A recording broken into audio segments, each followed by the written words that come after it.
Hello and welcome to ILTV's Israel Daily. I'm Aaron Porras, and before we begin, I want to introduce you to our all-new streaming platform, ILTV+. I also want to personally thank the thousands of you who have already signed up for ILTV+. So many of you have supported us for years, and now you're supporting the long-awaited move to our new home. But it's more than that. By supporting ILTV+, you're supporting our efforts to highlight the truly amazing things that Israel has to offer, without sponsored content and without special interests. Also, you'll benefit from all new content on ILTV+, including daily morning briefings, exclusive interviews and lectures, virtual tours across the country, live holy streams at holy sites, and much, much more. 24/7 in the palm of your hands. So again, sign up today at ILTV.tv or through all of the different app stores. Full episodes from ILTV content will no longer be available on YouTube and on social media. Now, coming up in today's newscast, a former Israeli security prisoner allegedly assassinated by Israel in Syria over the weekend. Meantime, COVID restrictions taking another step forwards through new updates to the Green Pass system. And finally, an all-new immunotherapy study in Israel paving a path towards over-the-counter yet personalized treatment for cancer.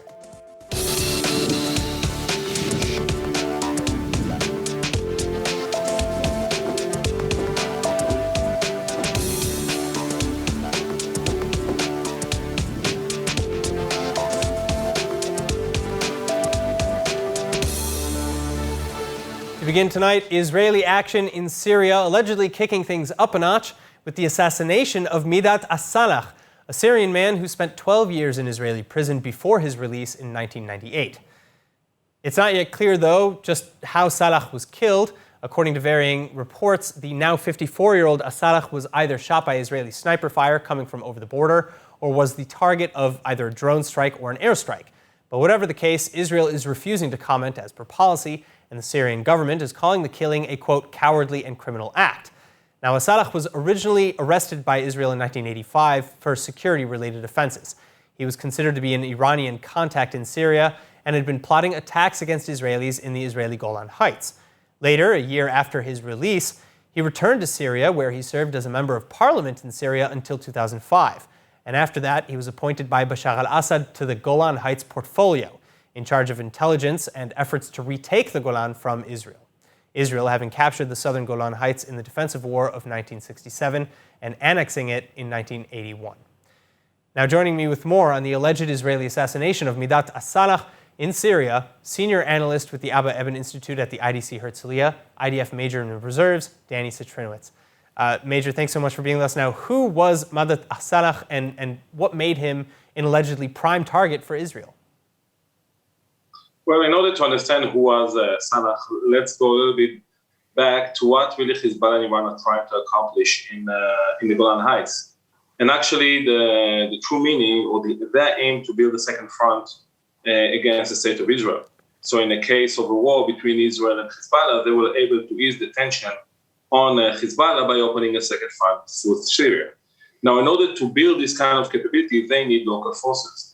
The modus operandi of Iran in Ramat Golan and Syria and the Middle East as a whole is working with local forces, in order to use them to build this kind of capabilities. And in such, Midat Salah was one of those guys who were the connector between Iran and Hezbollah and local forces at Golan Heights, trying to build those terror cells that will play a role and will help Iran and Hezbollah efforts in this region. Okay, but Salah was apparently operating to this capacity for quite some time, and he was actually living in the area in which he was killed. So why now? Why did this strike only happen now?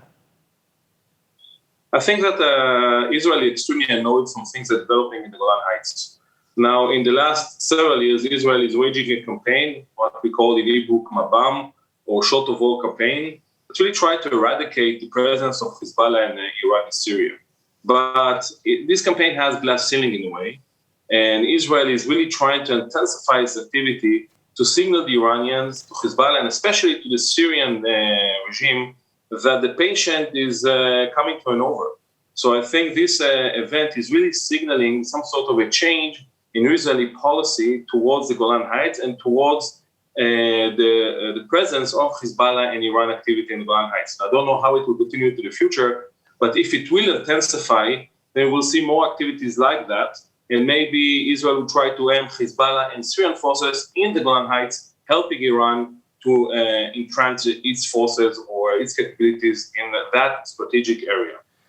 All right, now I want to move away from Asalach for a bit, because this is far from the only strike that Israel has been attributed, in Syria in recent, as of late.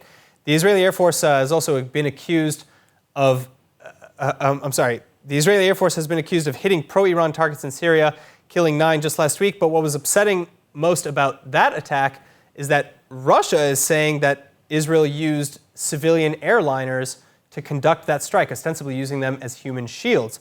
What do you say to such accusations? Israel is indeed trying to, like I mentioned, to eradicate Hezbollah presence all over Syria. It's not only Golan Heights, and like the eastern part of Syria, like happened last week. I think those Russian accusations that are not new, they're signaling also from Moscow part that their tolerance regarding these attacks maybe come to a limit. Now, I don't say that in the future they will prevent that, but I think Israel needs to take it into consideration. When planning future attacks, they need to really understand or to assess Moscow retaliation to that, because for Moscow, the most important thing right now is stabilizing Bashar al-Assad's presidency. And those attacks, in Moscow's eyes, does not help this cause.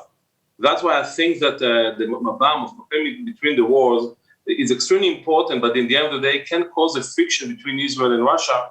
And that, I think, need to be in the calculus of Israel if and when they continue striking those. But are you suggesting then that Russia is essentially making this up in order to, to what end? Is Israel? Do you think that there's any truth to the accusation that Israel used a civilian flight as cover for these attacks? No, of course not. But for the Russian, it's a good excuse to explain why Israel is succeeding. Because this is also extremely important to know that for Russia, the fact that Israel attacking and the Syrian air defense that actually equipped with Russian equipment is not able to stop those attacks. This is embarrassing to Russia. So in order to find ways to excuse that, or to find excuses to Russian incompetency, they think that Israel attacking via the use of civilian aircraft. Of course, it's a blunt lie. But again, this is really annoying from the fact that we need to see whether there is a change in Moscow view regarding Israel attacks in Syria, because such a change can have a dramatic influence on Israel to operate freely in Syria. So I think that although it's, of course, it's lies, at the end of the day, we need to see whether those lies really signal some sort of a change regarding Moscow policy in light of Israeli attacks in Syria. All right, now, Major, I'll be back with you in just a moment. But first, I want to change gears actually towards Lebanon, the capital of Beirut, under fire over the weekend. Pro-Hezbollah forces attempting to pressure the judge investigating last year's explosion at the Beirut port. At least half a dozen people were killed during these so-called protests, with many Lebanese reminded of their bloody sectarian civil war fought between 1975 and 1990. So this demonstration aim was that to make more pressure on the judge and on the opposition. The fact that it finished with lots of blood, it is more complication for the case. Because now they will use this discourse that now Lebanon is in danger of a civil war just because there is a judge who wants to do his work correctly. For more, IDF Major in the reserves, Danny Citrinowicz, returns. Major, thanks for being with us. Is this the beginning of a civil war in Lebanon, or perhaps a break that leads to positive change? Of course, in Lebanon, you can never know. But let's talk a little bit why those riots happened, what happened really the last couple of days. For Hezbollah, the most important thing is preserving the political system that he built in the last 10 years in Lebanon. For him, it's crucial. Division. He's using... Yes, exactly. He's actually taking advantage of puppet government that enables him to control Lebanon without being accountable for Lebanon's problems. Now, Hezbollah fears that the explosion in Beirut, especially the investigation, is going to blame him. At the end of the day, we're going to challenge him politically after we worked so long to establish the Najib Mikati government. That's why for Hezbollah it's crucial. So our assessment is that if Hezbollah will blame for the explosion in Beirut, Hezbollah will take any action he needed in order to counter it. So I think a lot of it is dependent on what will happen from the investigation. But on the broader term, it's important to say that the stability in Lebanon is a fake one. At the end of the day, behind this stability, Hezbollah continue building its false buildup. So those people, countries that think that the stability, now we have a new government and so forth, is really the solution for Lebanese problems, is mistaken. Those countries are mistaken. At the end of the day, Hezbollah will continue controlling behind the scenes and will challenge everyone that will challenge his political dominance in the Lebanese political system. So all of that said then, isn't it possible, because again, of the 19 or so people who were arrested during the course of the clashes in Beirut, they haven't said from which faction they really come from. So isn't it possible that it was either a Sunni or even a Christian faction in Lebanon that goaded Shia Hezbollah into violence in order to undermine them and their power? Yeah, that's probably a possibility. I'll emphasize one more thing regarding that. Hezbollah also control behind the scene Lebanese army, Lebanese police, and so forth. So the chances that someone will blame Hezbollah for the riot, meaning someone formally saying that it was Hezbollah to blame, the chances are very slim because the Lebanese system, the Lebanese political system, is really controlled, hijacked by Hezbollah. So what we will see or what we will hear is something that is actually not connected to the truth whatsoever. So we shouldn't believe any formal statement coming from the Lebanese police or the Lebanese armed forces, because at the end of the day, they are controlled behind the scene by Hezbollah, and they cannot challenge Hezbollah itself. So that's the main reason that let's take those statements with a grain of salt. Major Citrinowicz, thank you so much for joining us. Thank you for having me. All right, coronavirus infections continuing to wane over the weekend. And to keep the positive momentum going, venues and businesses will now be required to physically scan green passes in order to admit permit holders. Starting Sunday, October 17, any office, business, or venue that requires green passes for entry must scan the pass itself before granting it. Each green pass has a QR code that'll be read by a health ministry app and compared against the holder's ID. The new multiple authentication process meant to make it more difficult to fake the passes. And the new scanning regulation now set to be enforced following weeks of bugs in the network and process. All Israelis with a third COVID booster shot who are within 6 months of their second shot or who are both recovered and vaxxed at least once are eligible for the pass. Everyone else will be granted a 72-hour pass after each negative COVID test, and they'll have to pay for it out of pocket unless the person is also ineligible for vaccination, such as those with compromised immune systems. Meantime, in addition to making it harder to defraud the system, the updated restrictions also meant to push unvaccinated Israelis towards getting their shots. Israeli authorities and government COVID advisors saying that above all else, vaccination is what's bringing down the morbidity.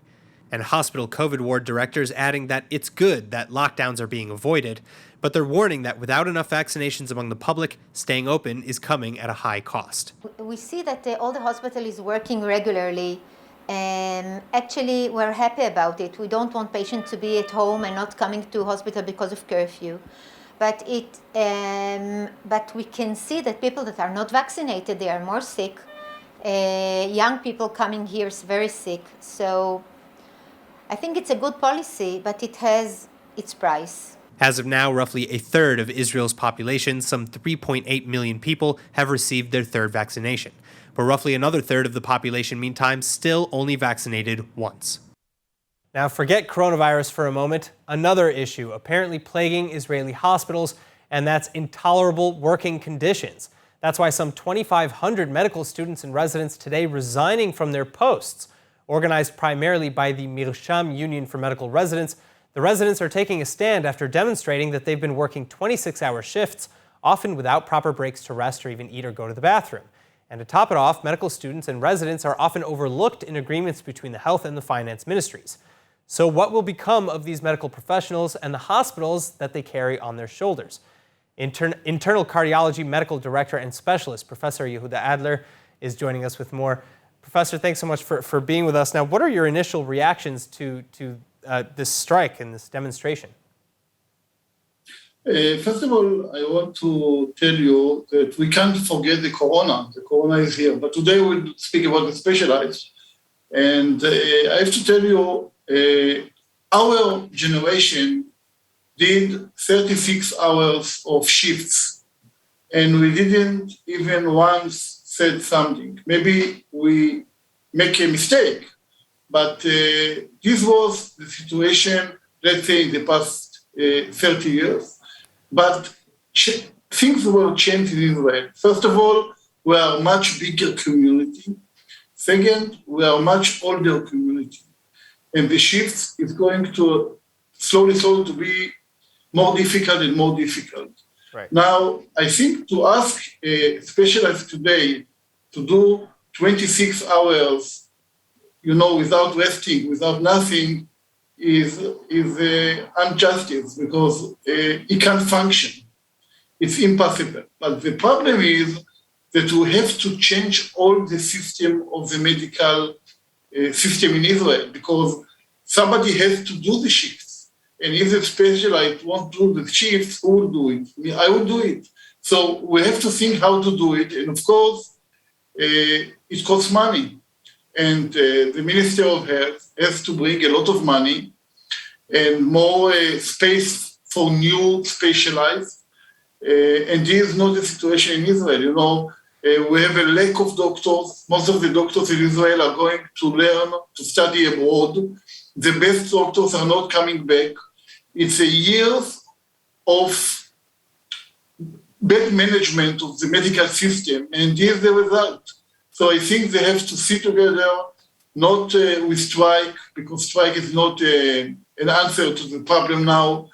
And to sit together and to see how. So I'm sorry to interrupt, but according to Mirsham, they didn't want to strike or resign. This was a last-ditch effort after being left out of the negotiations between the finance ministry and the health ministry, especially with respect to this new budget. Yeah. So aren't they justified to a degree? So Mirsham is not all the specialized in Israel. It's the only part. I don't know what percentage of part. Yeah. But I think it's too vulgar. It's too difficult. His treatment is how to say English, vulgar. Difficult, very hard. Right, too complicated. You're saying that their plan is too complicated. What they're suggesting? I think they are too radical. Let's say like this. Well, I think. They're discussing the Mirsham plan includes a decrease to 16-hour shifts plus 2 overlapping hours in the shifts over the next 5 years, slowly decreasing to 16 hours per shift over the next 5 years. Additionally, they want weekly hours. Yeah, and additionally, they want weekly hours not to exceed 63. Can this not be done? It can be done, but it's very complicated, as I said, and they have to sit together to see how to solve the problem. I think all the system in Israel has to be changed. It's not only the specialized, because if you will ask the doctors who are the major doctors to do shifts or to do part of the shifts, they will leave the hospital too, because we see in Israel a lot of the best doctors leaving the public medicine and going to the private medicine. So the problem is complicated from bottom to the top. And I think the Minister of Health, I think one day it will be a professor, a doctor, and not a politician, has to understand in the system and has to sit with them and to solve the problem. It's not only the specialists. The Mirsham, the specialists are totally correct, and I agree with them. Totally. But it won't it won't take place in 1 minute or 1 day or 1 week. It will take several years to correct the system and to adapt the system to the new century. All right, well, let's hope that for all our sakes that some sort of solution is found quickly. Professor Yehuda Adler, thank you so much for joining us. Thank you very much. Now, thousands from across the country arriving in Tel Aviv over the weekend for the annual Slut Walk protest. Scantily clad demonstrators carrying signs condemning rape culture with one clear message, that it doesn't matter what they're doing or wearing, even if nothing at all. There is never an invitation for rape, sexual assault, or harassment. Han Rifkin reporting.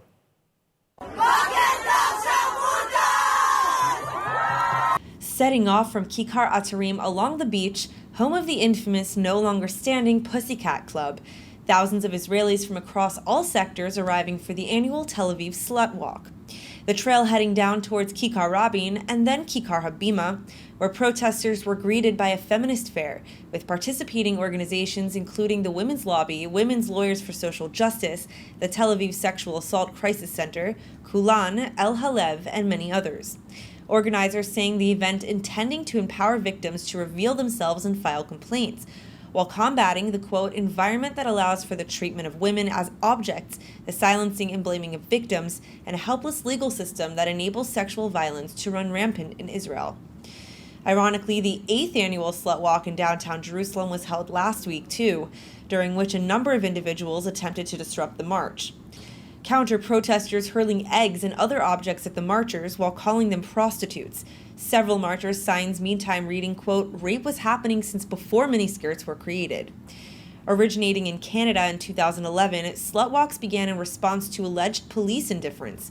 An officer reportedly saying, quote, women should avoid dressing like sluts if they wanted to prevent unwanted attention. Today, though, slut walks have since taken to cities across the world, and their scope has expanded to include marching against all sexual assault, harassment, as well as both victim blaming and shaming. According to the Association of Rape Crisis Centers in Israel, 1 in 3 women are sexually assaulted during their lifetime, 1 in 7 women are raped, and 1 in 6 girls experience incest. Meantime, while 1 in 6 boys also experience a sexual assault in their lives, 95% of reported incidents include a male attacker, and 85% of incidents are carried out by someone the victim knows personally. Now, a joint Israeli-American team led by researchers at Israel's Weizmann Institute of Science now unveiling the fruits of their labors. A data-driven investigation into how to best identify cancerous mutations. And the results could lead the way to a future of off-the-shelf yet personalized cancer medications. Now, to put it very simply, the team worked to catalog as many melanoma or skin cancer hotspots as possible. Hotspots are physical features that are common to many different types of tumors and elicit an immune response. And the researchers identified a hotspot present in some 20% of melanoma cases. The team then isolated healthy T-cell receptors that can recognize these hotspots and trigger an immune response, killing the tumor in question. Lead researchers in the study explaining that the new platform can lead to off-the-shelf immunotherapies in which T-cell receptors that recognize cancer hotspots can be prepared in advance, ready to apply to whole groups of patients whose tumors harbor these same hotspots. Additionally, in cases where the identifiable hotspots are present, the immunotherapy attacks the entire tumor rather than just parts of it. And finally, supervising researcher Professor Yardena Samuels is saying that the novel platform is ready to be developed for use in hospitals and can be applied to a variety of cancers, not just melanoma. The study was published Friday the 15th in the Journal of Clinical Investigation. Now let's take a look at the weather forecast with Chana Rifkin. Shavua Tov. Now winter is slowly settling in here in the Holy Land, and meteorologists expecting showers in the north and the Tel Aviv area tomorrow and Tuesday. Partly cloudy skies in the southern and Jerusalem regions, and sunny in Eilat. This evening's lows ranging between 14 to 20 degrees Celsius, and temperature highs on Monday ranging in the mid to upper 20s. Now back to the studio with Aaron. And now before we go, let's take a look at what's going viral here in Israel.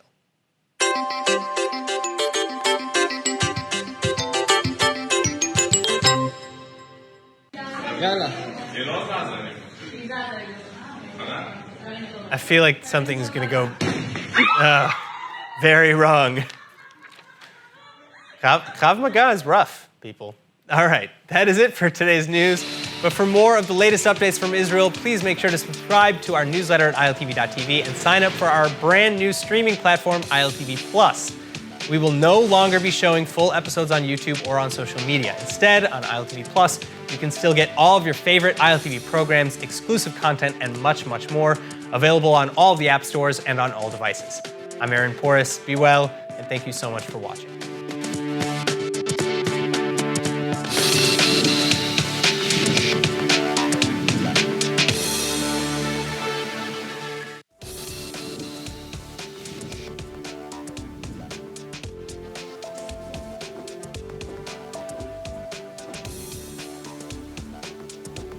ILTV Plus, your news from Israel and more 24/7. Start your free trial today.